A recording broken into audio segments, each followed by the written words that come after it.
Business को पूरा नहीं पढ़ाने वाला, मैं आपको बता के रहा हूँ।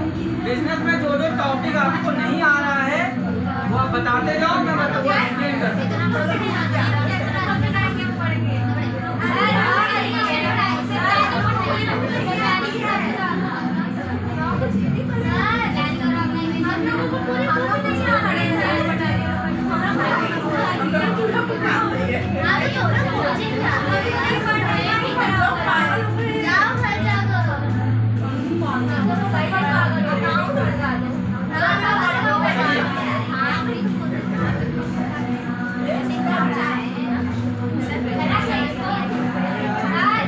जो चैप्टर कटा हुआ बता देना।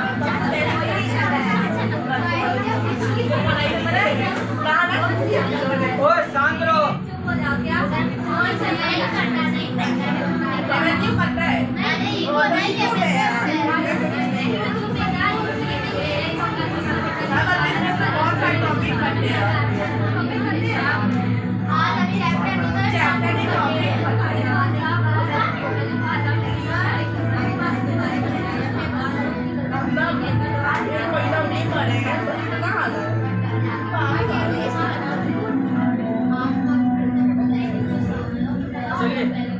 मुद्दे पे आते हैं, ध्यान से समझो। पहला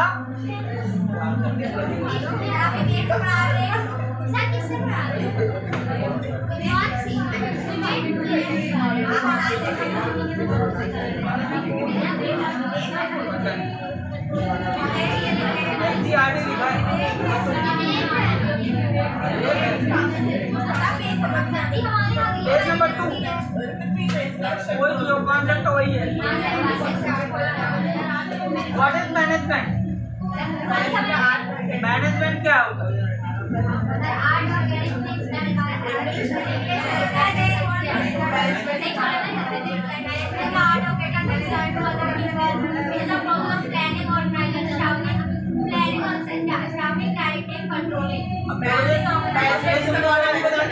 ठीक है ना?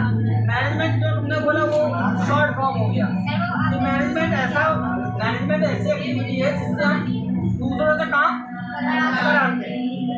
दैट इज नोन एज, मोटा मोटे रूप में उसको मैनेजमेंट बोलेंगे, है ना? अब उसमें तुम क्या इंग्रेडिएंट क्या डाल सकते हो? जो चैप्टर के नाम है, इतनी बार चैप्टर के नाम पढ़े हो बस हम नाम याद है ना? प्लानिंग करते हैं, ऑर्गेनाइजिंग करते हैं, स्टाफिंग करते हैं, कंट्रोलिंग करते हैं, ये सारे हो जाएंगे। ये मान लो कि उसमें इंग्रेडिएंट डाल रहा हूँ मसाला, को बड़ा करने के लिए।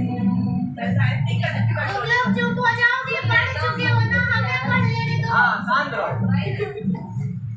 What is management? कोई ऐसा व्यक्ति जो किसी दूसरे से काम कराना जानता है या कराता है उसको हम बोलते हैं मैनेजमेंट या गेटिंग थिंग्स डन। कैसे कंप्लीट होगा उसमें अलग अलग एलिमेंट आप डाल सकते हो। इन द मैनेजमेंट प्रोसेस में इंक्लूड पूरे नाम, क्या नाम है, सीक्वेंस क्या है,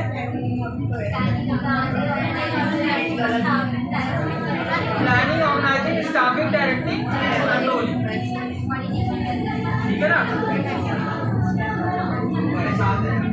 अब इसके बाद इसमें कभी भी ऐसा नहीं आता right the definition of Taylor fuel, ऐसा नहीं आता कुछ।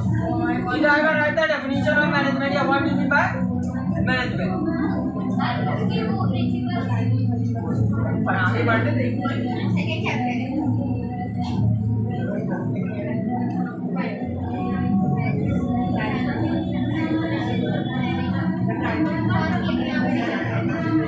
हाँ, ये बताओ इफेक्टिवनेस और एफिशिएंसी में क्या मतलब है? पहले ये बताओ इफेक्टिवनेस क्या होता है और एफिशिएंसी क्या होता है?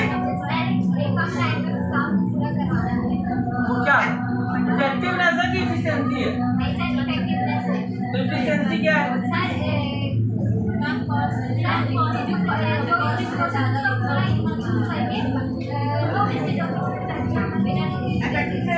टाइम पे काम कंप्लीट करना एफिशिएंसी होता है।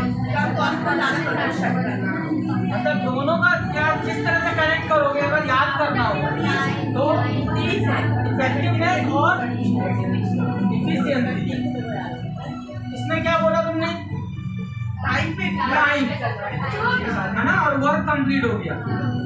इसमें लो कॉस्ट और हाई प्रोडक्शन, यही मतलब है ना। ठीक, टाइम और वर्क ये किस पर डिपेंड कर रहा है? पर्सन के ऊपर। यस या नो? किस पर डिपेंड कर रहा है सबसे ज्यादा? कोई व्यक्ति होगा जो काम को सही टाइम पे सही वर्क को कंप्लीट कर रहा होगा। लो कॉस्ट पर प्रोडक्शन ये किस पर डिपेंड कर रहा है? पूरा कॉस्ट किसकी होगी? प्रोडक्ट की, और क्वालिटी किसकी इंक्रीज होगी? प्रोडक्ट। यानी इफिशिएंसी, अगर कोई बंदा इफिशिएंट है तो वो क्या करेगा? लो कॉस्ट में हाई क्वालिटी प्रोडक्ट निकाल देगा। और कोई बंदा इफेक्टिव है, अगर इफेक्टिवनेस कब होगी? इफेक्टिवनेस है तो क्या करेगा? वो कम टाइम में काम को सही तरीके से कंप्लीट कर देगा या गिवन टाइम। देखो दोनों क्वालिटी एक बंदे में होगी तो वो क्या बन जाएगा? मैनेजर। यानी वो मैनेजमेंट रोल प्ले करेगा। मैनेजमेंट को दो काम करने हैं, उसकी ये दो क्वालिटी मान लो। एक मैनेजर की दो क्वालिटी क्या होगी? वो इफेक्टिव होना चाहिए और एफिशिएंट होना चाहिए। इफेक्टिव होगा तो क्या होगा? काम टाइम पे खत्म कर देगा, और अगर उसकी एफिशिएंसी अच्छी हुई तो लो कॉस्ट में हाई क्वालिटी प्रोडक्ट निकलेगा। एफिशिएंसी मशीन की भी होती है, पर इफेक्टिवनेस मशीन की धीरे धीरे क्या हो जाएगी? घट जाएगी। एफिशिएंसी है कि नई टेक्नोलॉजी है, नया मशीन है तो लो कॉस्ट में हाई क्वालिटी प्रोडक्ट निकालेगा। इफेक्टिवनेस भी है अभी, लेकिन जैसे जैसे टाइम बीतेगा उसकी इफेक्टिवनेस डाउन होती चली जाएगी। अब आपकी बुक में डिफरेंस क्या लिखा है? देखो, नीवी it refers to the completing the task on time। इसके लिए टाइम बोला उसने, और इसके लिए क्या बोला? Minimum cost. पहला डिफरेंस तो क्या निकल आया? टाइम और कॉस्ट। डन। दूसरा डिफरेंस देखो, ऑब्जेक्टिव एंड रिजल्ट, यानी वर्क कंप्लीट हुआ और इसका ऑब्जेक्टिव क्या है? मैक्सिमम रिजल्ट, यानी गुड क्वालिटी प्रोडक्ट। नेक्स्ट है main consideration, maximum output and right time. फिर अगेन टाइम आ गया, मैक्सिमम आउटपुट। अब इसको इससे कनेक्ट कर रहा है कि मतलब राइट टाइम पे ज्यादा से ज्यादा आउटपुट निकालो। और इफेक्टिवनेस एफिशिएंसी क्या बोल रही है? मैक्सिमम आउटपुट इन लोएस्ट कॉस्ट। दोनों का ऑब्जेक्टिव क्या है? Maximum output. ये टाइम बचा के निकाल रहा है, ये कॉस्ट कम करके निकाल रहा है। दोनों का ऑब्जेक्टिव क्या है? मैक्सिमम आउटपुट लेना है। कम टाइम पे कम कॉस्ट लगा के मैक्सिमम आउटपुट जो निकाल ले, that is the good manager.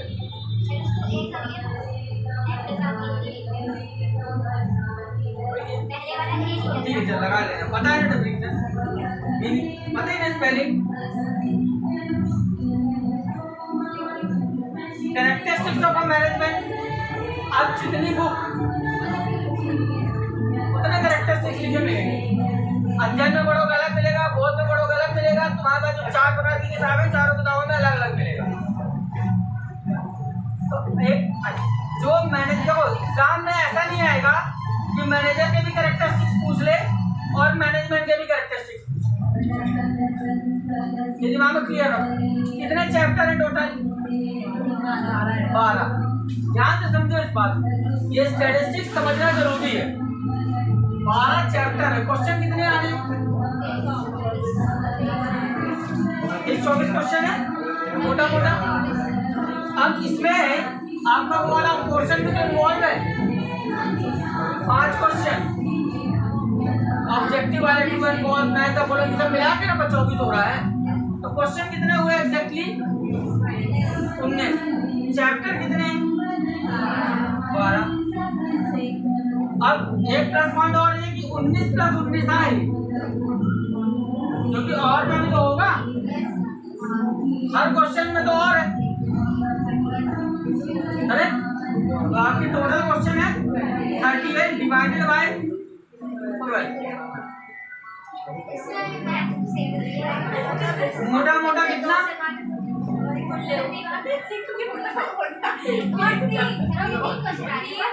कि हर चैप्टर में 3 ऐसा क्वेश्चन आपको तैयार रखना है कि वो फंसे, ऐसा कैलकुलेशन एवरेज चलता है।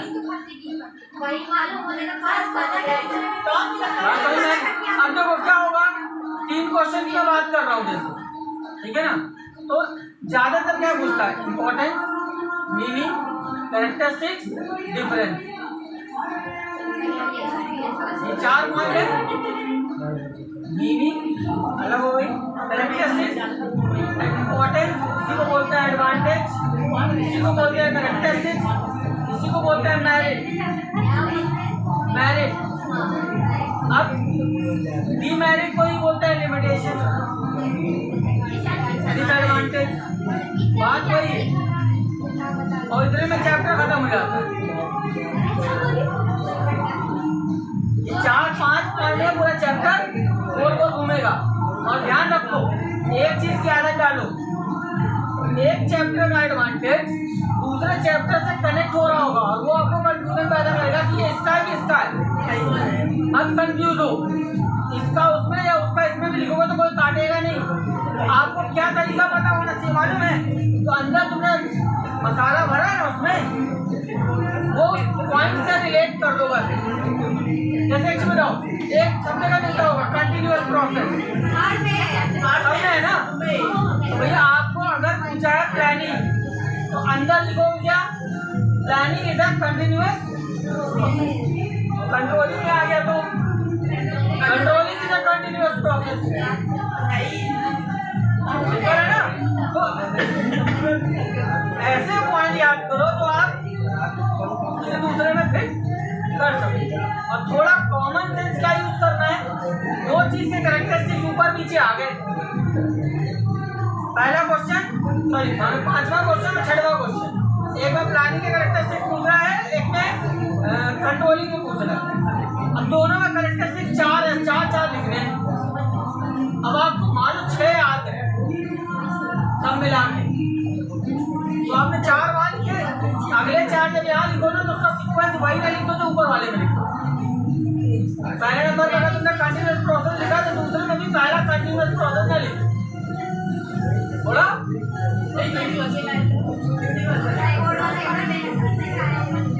उससे ये पता चलता है कि आपने अपने सोच से लिखा है, ना कि कॉपी पेस्ट मार दिया। ये फर्क है, कुछ नहीं है। उसको भी मालूम है कि यार बच्चा भी पूरा तो याद करेगा नहीं, उसने भी शॉर्टकट मारा होगा। क्या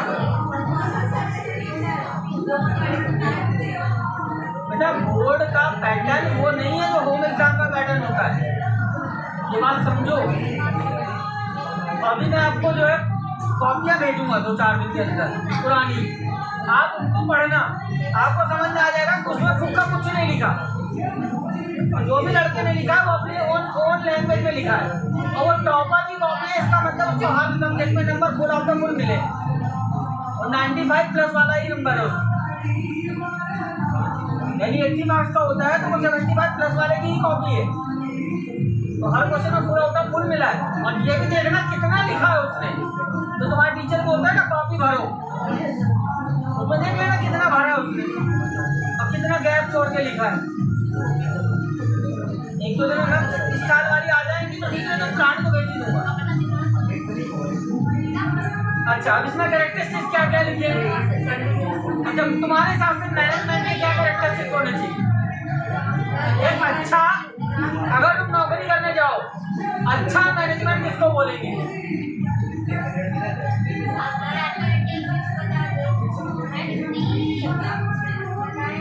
साहब मैं आपसे ये पूछ रहा हूँ, अगर आप जॉब करने जाते हो, ठीक है ना, कहीं नौकरी कर रहे हो, तो तुम अच्छा मैनेजमेंट किसको बोलो? ठीक है ना, गुड सैलरी स्ट्रक्चर, है ना। Second, job security. ऐसी जगह कोई जॉब नहीं करना चाहता जहाँ पर तो ये पता ना हो कि कब किक मार के बाहर फेंक दिया जाएगा, ठीक है ना। Time duration, proper utilisation of resource. भाई हम जो बिजनेस होता है उसमें सबसे बड़ी एसेट क्या है मालूम है? Human resource. आज इंडिया को जो बोला जाता है ग्रोइंग कंट्री, पूरा वर्ल्ड इंडिया की तरफ फोकस्ड है, उसका रीजन क्या है? सबसे एक रीजन है, that is average age is 24 to 28, और ये कब तक रहने वाला है? 2040 प्लस 48, यानी 2048 तक भारत की एवरेज एज वो क्या है? 24 से 48 साल। यानी यहाँ पे मोस्ट ऑफ द 60% से ज्यादा पीपल कौन है? 60% पीपल यंग है।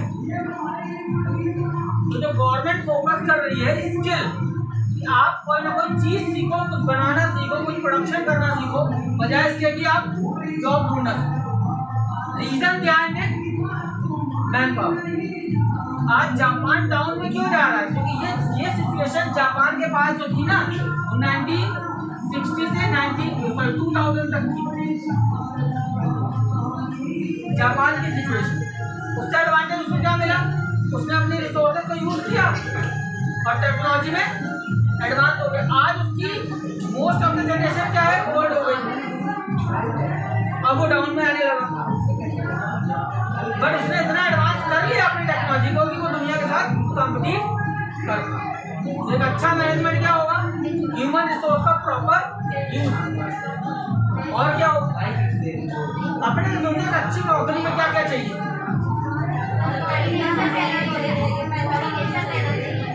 कोऑर्डिनेशन प्रॉपर हो।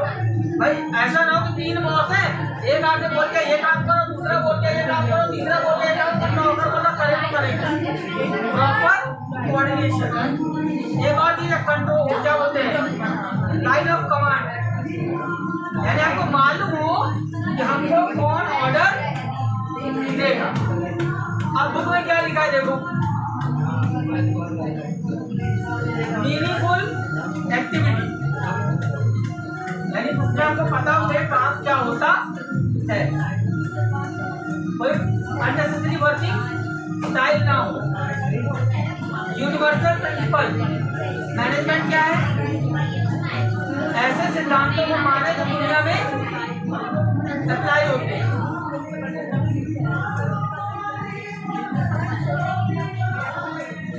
दूसरा क्या है? मैनेजमेंट एक काम है, लोगों को मैनेज करना, प्रोडक्ट को मैनेज करना, एक्टिविटीज को मैनेज करना। और में भी आ गया कंटिन्यूअस एक्टिविटी। मैनेजमेंट ये सबसे इम्पोर्टेंट पॉइंट है। कलेक्टिव एफर्ट, जो मैंने बोला कोऑर्डिनेशन, उसी क्वेश्चन उसकी भाषा में बोल दिया कलेक्टिव एफर्ट। अकेला आदमी मैनेजमेंट नहीं कर सकता, ग्रुप एक्टिविटी। अब इनमें 12-13 पॉइंट लिखे हैं। ये वाला पॉइंट एक अलग क्वेश्चन है अपने आप में। Management is science and art, ये एक अलग क्वेश्चन है और हर साल आया है, ठीक है ना। What is science, what is art?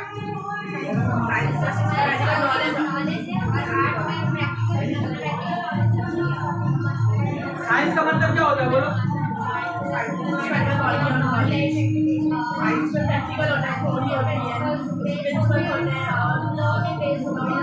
और आर्ट में क्या होता है?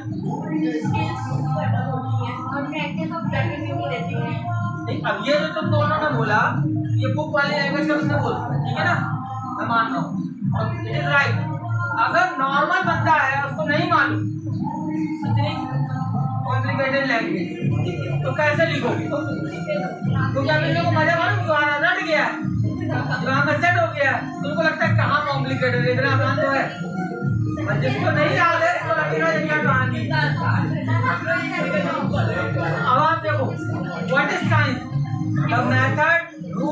regulation, technique which are accepted by all over the world as it is. वो क्या होता है? साइंस।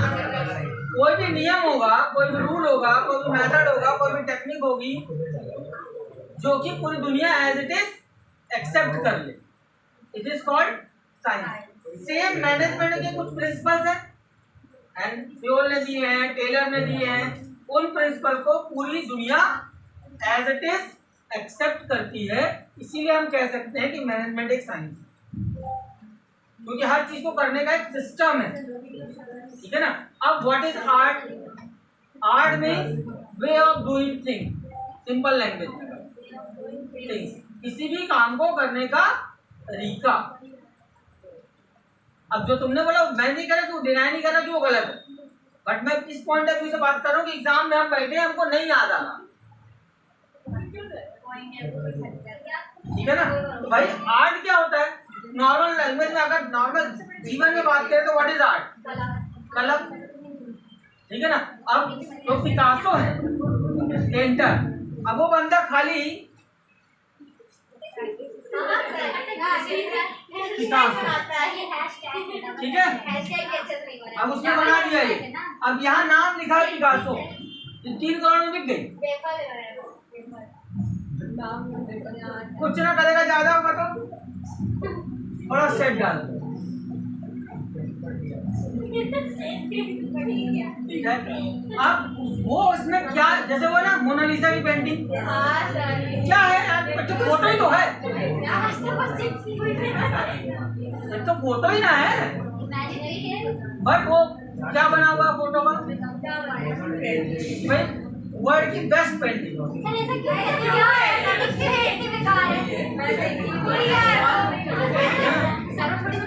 बट क्या है वो, all over the world is accepting कि दिस इज एन आर्ट।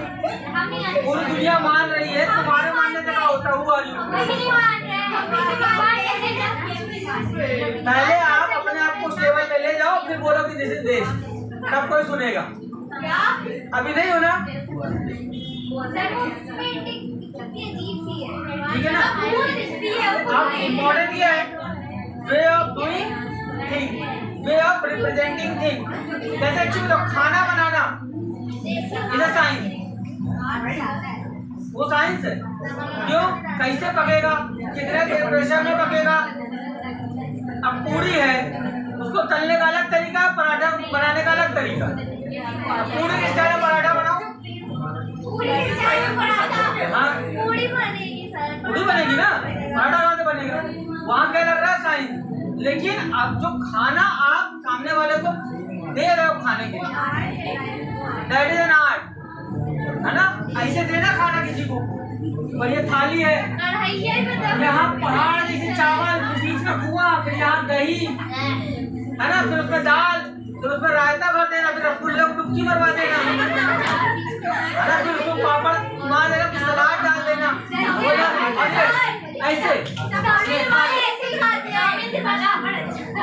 क्या ये? This is not a right way to present. बात समझो, आर्ट क्या है? किसी भी काम को प्रेजेंट करने का तरीका। ऐसे मैनेजमेंट में भी होता है, आपको मैनेजमेंट के पूरे प्रिंसिपल आते हैं, पूरे सिद्धांत आते हैं, आपको, आप हार्वर्ड से पास आउट हो, but you don't know how to deal with the people. That is an art, कि कैसे किसी व्यक्ति को सेटिस्फाई करके उससे काम निकाल लोगे, वो क्या है? आर्ट है भाई। आप जस्ट एग्जांपल, अभी कहीं पे भी दुर्गा जी का पंडाल लगा है, ठीक है ना, पूरे शहर में लगे हुए, वहां पे भी एक बंदा है जो उस पूरी एक्टिविटीज को मैनेज कर रहा है, एंड यू डोंट नो कि वो कैसे मैनेज कर रहा है, और उसको क्या झेलना पड़ रहा है। उस पूरी टीम में ऐसे भी लोग होंगे जो पटांगी हैं, ऐसे भी लोग हैं जो जरूरत से ज्यादा सीधे हैं। अब उन दोनों को मैनेज करना है। क्यों मैनेज करना है? धंधी बंदी आदमी की क्यों जरूरत है? वो दूसरी कमेटी का बंदा आकर और पटांगी करेगा तो धंधी बंदी वाला काम आएगा, वहाँ सीधा आदमी काम ना आएगा। और जहाँ पंडाल में बैठाना है वहाँ धंधी बंदी आदमी का काम नहीं है, वहाँ किसका काम है? सीधा आदमी का काम है। तो दिस है ना, सही बोल रहे गंदी बंदी को बैठा तो वहां से जो पैसा आ रहा है वही बोलोगे। तो that is the art of dealing with the people. उसमें कोई साइंस नहीं लग रहा, उसमें नॉर्मल कॉमन सेंस लग रहा है कि सामने वाले से कैसे काम कह सकते हैं। मैनेजमेंट क्या है, साइंस भी है, उसके कुछ प्रिंसिपल्स हैं, कुछ सिद्धांत हैं, कुछ रूल्स हैं जो पूरी दुनिया मानती है। और why it is an art, because art means doing things systematically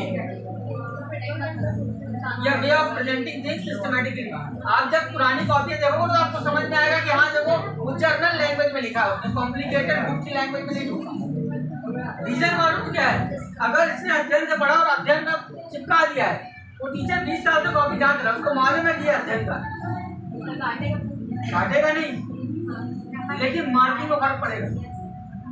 4 number का है तो हो सकता है 3.5 नंबर। गलत नहीं है, आप 12th में नर्सरी में नहीं है, फिर रेक्टिफिकेशन चलेगा।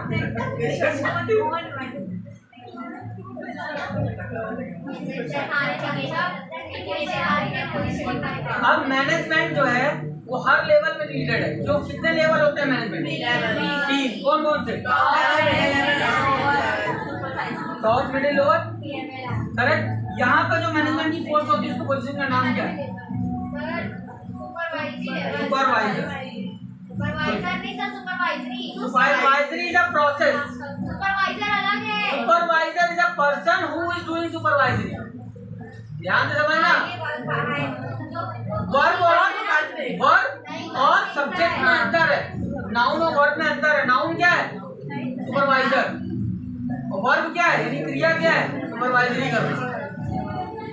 सुपरवाइजिंग इज अ प्रोसेस, ठीक है ना। इसमें क्या होता है? इसमें मैनेजर्स होते हैं, ठीक है। जो लीडर की बात कर रहा हूँ इसमें डायरेक्टर या CEO, CTO, chief technical officer, ऐसे होता है सीएफओ, चीफ फाइनेंशियल ऑफिसर, ठीक है ना। तो इसमें चीफ कुल मिला के इम्पोर्टेंट वर्ड है चीफ। बस सी होना चाहिए, सी होना चाहिए। बात समझ में आ रही है? तो ये it is management is included in all level. भाई लेबर को डील करने के लिए डायरेक्टर नीचे न जाएगा, वो डील करते हैं सुपरवाइजर। एक एग्जांपल देता हूँ अपने कॉलेज, ठीक है ना। अब हमारे यहाँ अगर टॉप में बात करनी है तो चेयरमैन बात करता है। किनसे बात करता है चेयरमैन? प्रिंसिपल से, यानी जो कौन है डायरेक्टर या चेयरमैन, वो किससे बात कर रहा है? केवल प्रिंसिपल और हेड, और किसी से बात नहीं कर रहा, ठीक है ना। यहाँ पर हम लोग बैठे हुए मैनेजर, तो हम लोग किनसे डील कर रहे हैं? फैकल्टी से, और ज्यादा से ज्यादा हो गया तो टीए, टेक्निकल असिस्टेंट। हमको कौन डील कर रहा है? चेयरमैन या डायरेक्टर, टॉप मैनेजमेंट। हम किसको डील कर रहे हैं? फैकल्टी और टीए को। अब यहाँ जो बात आती है, इसी में हेड होते हैं जो वो डील कर रहे होते हैं किनको?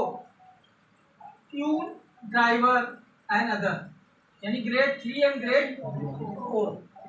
वो कौन हो जाते हैं यहाँ पे? सुपरवाइजर। जैसे एक सुपरवाइजर है मालियों का, एक सुपरवाइजर है गार्ड का। तो गार्ड को डील करेगा सुपरवाइजर, और सुपरवाइजर को कौन डील करेगा? उनका हेड, यानी जो सेकंड लेवल में है।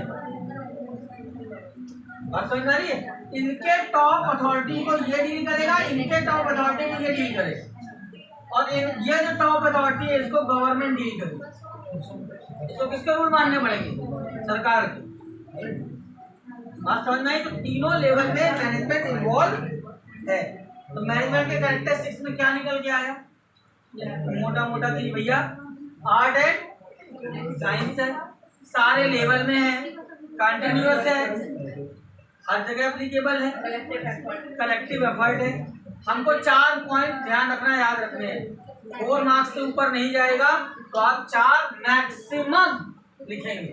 पहले लिख देना, अगर आ गया कैरेक्टरिस्टिक्स ऑफ मैनेजमेंट तो व्हाट इज मैनेजमेंट, एक हेडिंग वो बन गई। फिर 4 कैरेक्टरिस्टिक्स, चारों में आप 3-3 लाइन से ऊपर मत लिखिए, आपके साथ कंटेंट पूरा हो जाएगा। क्योंकि सीधी बात है, बुक में जो आप लिख रहे होते कॉपी में, तो सीधा तरीका ये हेडिंग बनाई, यहाँ से लिखा, यहाँ लिखा, ये नीचे वाली लाइन खाली है, 1 और 2 खत्म। टोटल 3 लाइन है, दिख रही 4। इसके बाद यहाँ एक लाइन छोड़ो, अगली हेडिंग। ऐसे आप लिखोगे तो 4 पॉइंट आपने लिखे, तो 4 लाइनें यहाँ बर्बाद कर दी। यूटिलाइज ठीक। ऊपर आपने हेडिंग में लिखने में 2-4 लाइनें लगा दी, तो 4 पॉइंट हो जाएंगे 5 पॉइंट। 4-4 लाइन लिखोगे तो 20 लाइनें होती है कम से कम। एक लाइन में तुमने 8 शब्द भी लिखे, 160, आपका 150 का आंकड़ा पास। 150 to 180 वर्ड लिखना पड़ता है, 4 नंबर। और इस तरह लिखोगे तो 4 बच्चे 20 लाइन और 4 लाइन एक्स्ट्रा जो खाली छोड़ रही है, 25 लाइन 1.5 पन्ने में चला गया।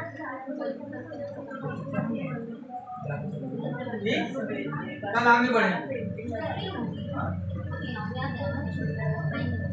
कल तो लेखा